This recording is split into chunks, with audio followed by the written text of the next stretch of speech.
Наталья Гончарова, почему же, когда у вас в России испокон все называют женщину по мужу?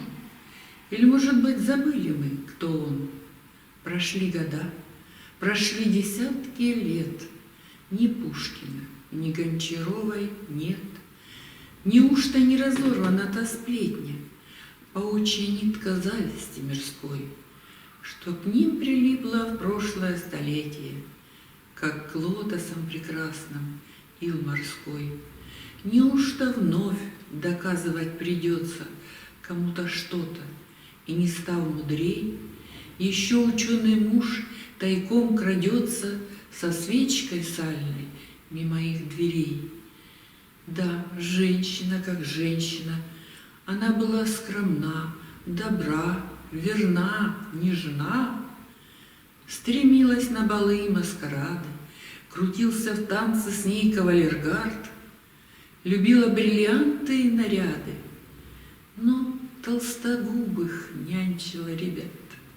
И Пушкин на нее глядел влюбленно, и, прижимая к сердцу своему, он, задыхаясь, звал ее Мадонна. И больше я не верю ничему, не верю говорящим за него. Я верю лишь в величие дня того, когда он гордый стал перед барьером за честь жены и целил в грудь врагу.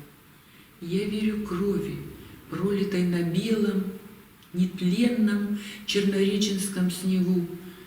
Еще я верю ложечке с морожкой, которую у жарких губ его она рукой держала осторожной. И в мире нет другого ничего. Она и он и она одни. Я верю им.